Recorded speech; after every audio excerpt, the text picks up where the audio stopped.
আসসালামু আলাইকুম, ইসমত মিলি স্বাগত জানাচ্ছি এনটিভির মধ্যরাতের খবরে। জাতীয় রাজস্ব বোর্ড এনবিআর কর্মকর্তা কর্মচারীদের চলমান শাটডাউন সহ সকল কর্মসূচি প্রত্যাহার করেছে সংস্কার ঐক্য পরিষদ। সরকারের পক্ষ থেকে উপদেষ্টা কমিটি গঠন ও ব্যবসায়ী নেতাদের আশ্বাসে এমন সিদ্ধান্ত নিয়েছে সংগঠনটি। এদিকে রোববার দ্বিতীয় দিনের মতো কমপ্লিট শাটডাউন কর্মসূচি পালিত হয়। নাহিদ প্রিন্সের রিপোর্ট। দ্বিতীয় দিনের কমপ্লিট শাটডাউন কর্মসূচির পর জরুরি সংবাদ সম্মেলনে কর্মসূচি প্রত্যাহারের ঘোষণা দেয় এনবিআর সংস্কার ঐক্য পরিষদ। বিসিআই কার্যালয়ে সংবাদ সম্মেলনে উপস্থিত ছিলেন ব্যবসায়ী নেতারা। জানানো হয়, সংকট নিরসনে সরকার এবং ব্যবসায়ী নেতাদের আশ্বাসে কমপ্লিট শাটডাউন সহ সব ধরনের কর্মসূচি প্রত্যাহারের এই সিদ্ধান্ত। দেশের শীর্ষস্থানীয় ব্যবসায়ী নেতৃবৃন্দের অনুরোধের প্রেক্ষিতে এবং দেশের আমদানি রপ্তানি সাপ্লাই চেইন সচল রাখা তথা অর্থনীতির বৃহত্তর স্বার্থে এবং জনগণের স্বার্থ বিবেচনায় নিয়ে এনবিআর সংস্কার ঐক্য পরিষদ তাদের কমপ্লিট শাটডাউন এত দ্বারা প্রত্যাহার করেছে। ব্যবসায়ী নেতারা জানান, এনবিআর এর দীর্ঘদিনের আন্দোলনে ক্ষতির মুখে পড়েছেন তারা। আগামীতে যাতে কোনো ধরনের আর কোনো প্রবলেম সৃষ্টি না হয় সেটা আমাদেরকে সরকারের তরফ থেকে আশ্বস্ত করেছে, যাতে আমরা ওনাদেরকে আশ্বস্ত করতে পারি। গত 12ই মে জাতীয় রাজস্ব বোর্ড ভেঙে দুই ভাগ করে সরকারের প্রজ্ঞাপনে জারির পর থেকে এর প্রতিবাদে দফায় দফায় কলম বিরতি সহ বিভিন্ন কর্মসূচি পালন করে আসছেন সংস্থাটির কর্মকর্তা কর্মচারীরা, যা পরবর্তীতে চেয়ারম্যান অপসারণের এক দফায় রূপ নেয় এবং শনিবার থেকে শুরু হয় কমপ্লিট শাটডাউন ও মার্চ টু এনবিআর কর্মসূচি। এতে কার্যত সারা দেশে রাজস্ব আদায় ও আমদানি রপ্তানি কার্যক্রমে স্থবির হয়ে পড়ে।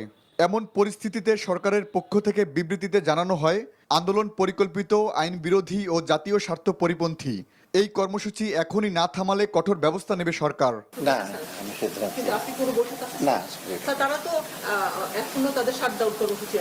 ঠিক আছে, বৈঠক হবে না, ওটা আমি বলতে প্রেস রিলিজ যাবে। এদিকে রোববার আন্দোলনকারীরা আলোচনায় বসার আগ্রহ দেখালেও শেষ পর্যন্ত কোনো আলোচনা হয়নি। আমাদের কর্মসূচি যা চলমান ছিল তাই থাকবে। যদি এর মধ্যে কোনো পরিবর্তন আসে আপনাদেরকে প্রেস রিলিজের মাধ্যমে আমরা জানিয়ে দেব।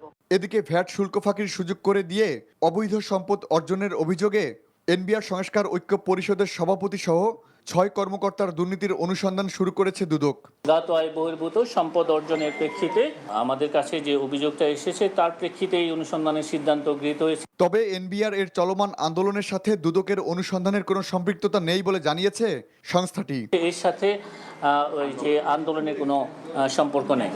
Nahid Prince, NTV news, Dhaka. এদিকে শাটডাউন কর্মসূচি প্রত্যাহারের পর রোববার রাতে শুল্কায়ন কার্যক্রম শুরু হয়েছে চট্টগ্রাম বন্দরে।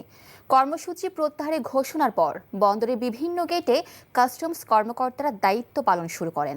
বিল অফ এক্সপোর্ট দাখিলের কাজও শুরু হয় কাস্টমস হাউসে।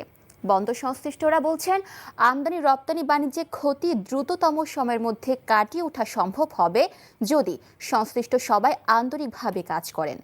চট্টগ্রাম সিঅ্যান্ডএফ এজেন্ট অ্যাসোসিয়েশনের সভাপতি এস.এম. সাইফুল আলম বলছেন, সোমবার থেকে পুরো দমে কাজ চলবে। এনবিআরের বিদ্যমান সংকট দ্রুত নিরসনে জ্বালানি উপদেষ্টা ফাউজুল কবির খানকে প্রধান করে 5 সদস্যের উপদেষ্টা কমিটি গঠন করা হয়েছে এবং বিষয়টি এখন প্রধান উপদেষ্টার দপ্তর থেকে দেখা হচ্ছে বলে জানিয়েছেন অর্থ উপদেষ্টা সালাউদ্দিন আহমেদ। রোববার রাতে সচিবালয়ে ব্যবসায়ী নেতাদের সাথে বৈঠক শেষে এসব বলেন তিনি।